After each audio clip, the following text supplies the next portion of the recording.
Good day, folks. Welcome to spring in Canada. Kind of crazy. Yesterday was a beautiful day. You'll see coming up in some of the videos, some of the tests I was doing, there wasn't an ounce of snow and it was nice and mild. And this morning we woke up to this. Anyways, we're going to be doing some more tests today. I've got my GoPro Triad and the GoPro Hero 6 and the new GoPro Hero 2018 mounted. We're going to be doing some stabilization tests, some audio tests.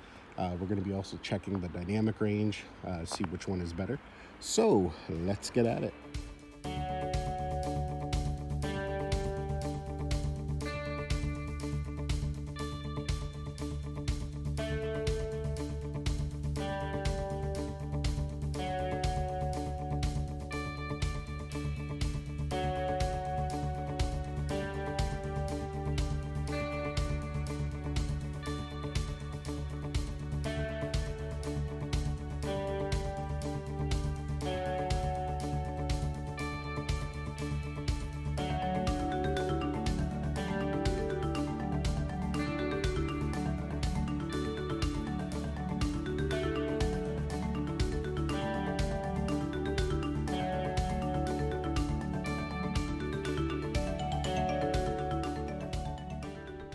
This is an audio test with the Hero 6 Black, just testing the audio with the Hero 6 Black.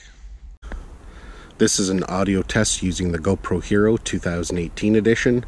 Again, this is an audio test using the GoPro Hero 2018 edition.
Well, as you can see, it's not a bad little camera. It does closely match the performance of the Hero 5, and you can really tell in the stabilization when you watch the stabilization comparison. The Hero 6 has much better stabilization than the Hero 5 and the Hero 2018. Now, one of the big things I did notice with the Hero 2018 is that both in photos and videos, it kind of had a brownish reddish tinge to the images and the video, and it wasn't really prevalent to me until I filmed in the snow. I started my testing one day and I was doing some the next day and we got some snow, and once the snow was there and everything was white, you could really notice that tinge.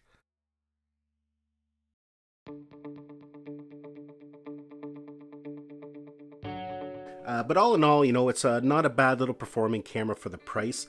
Now, going back and speculating whether the Hero 2018 has the exact same inside as the Hero 5 Black makes one wonder, if that is the case, is there still a GPS chip inside? Because the Hero 2018 edition does not offer GPS, but I'm wondering if the chip is still inside there. It may have been cheaper for GoPro just to leave the boards as is and just disable it via firmware. But I'm sure we're going to see a teardown video at some point, and then we'll have more information on what's inside this camera. Now let's talk about compatibility. If you watched my video the other day about the Karma Grip, you'll know that it is not compatible, just like GoPro stated. However, an external microphone with the GoPro adapter is compatible, so you can use an external microphone with the new GoPro Hero 2018. GoPro stated that it wasn't compatible, but it is. As for remotes, the Remo remote and the Smart remote, they are not compatible. There's no way to add them in the menu system. When you go to the connections tab, all it does is allow you to connect to the GoPro app. So with that said, you can't use these external remotes. However, you can use your smartphone as a remote if needed, because it is fully compatible with the GoPro app. And due to having the exact same form factor as the Hero 5 and Hero 6, you can use third-party housing and frames such as the Supersuit and aluminum housings and different things like this one here. So it's kind of nice that it has the same form factor. If you do get one as a secondary camera, a B-roll camera, then all the hardware, housings, and mounts that you have will work with it no problem. Now, like the Hero 5 Black and the Hero 6 Black, it does have a removable lens, as you can see there. So the nice thing about that is it is compatible with the Polar Pro Cinema Series ND filters. They can just pop on there like they do with the Hero 5 Black or the Hero 6 Black. Now, because it has the same form factor and dimensions, things like the Polar Pro macro lens is still compatible. And lenses like this. This is the Freewell Gear ND1000. Now, if you don't have this lens, this thing is amazing. If you want to get some of those nice flowing shots of water, this is a must-have. I'll include the links down below. But because it is the same form factor, just pops right on. Now, when it comes to charging the new GoPro Hero 2018, the supercharger is compatible with it, as is the dual charger by GoPro. These are the batteries for the Hero 5 Black and the Hero 6 Black, but because they have the exact same battery as the Hero 2018, everything is interchangeable. You can use the batteries from the Hero 6 Black in this, the Hero 5 Black in this, and vice versa, and you can use the dual charger to charge all the batteries up.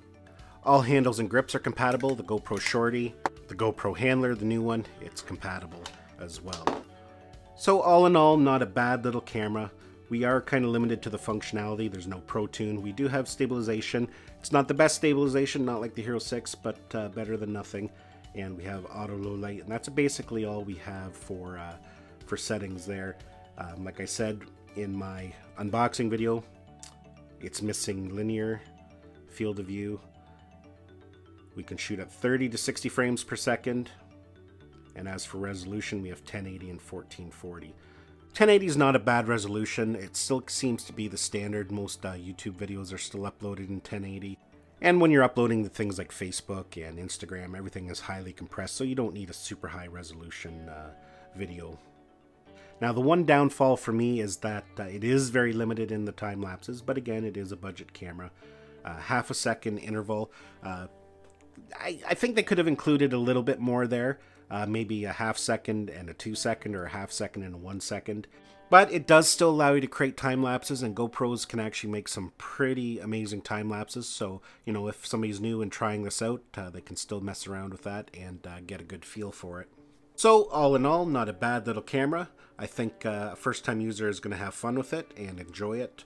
Well, folks, that's it for my video. Hopefully you enjoyed it. Hopefully it answered some of your questions. Now, whether this camera is worth it, you know, that's kind of subjective. I guess each individual has to make that decision on their own. For a new user, $200 gets them in the door, gets them shooting cool content with their GoPro. For an existing seasoned user who already owns a Hero 5 or a Hero 6, you know, like I said, maybe some B-roll footage, a low-cost solution for that. But definitely a big downgrade if you already own a Hero 5 or Hero 6 Black. Definitely this is not an upgrade. I hope this does not affect the release of possibly a new camera, a new flagship camera in September. Hopefully this is not all we're going to see this year, because I am looking forward to a Hero 7 with some nice new features, but we'll see how that goes. Well, folks, that's basically it for this video. All the products I featured in this video I'll include down in the description below. Give this video a thumbs up if you liked it. If you didn't like it, maybe comment down below why you didn't like it. Helps me improve my content. Don't forget to subscribe to my channel. Thanks a lot, and we'll see you in the next one.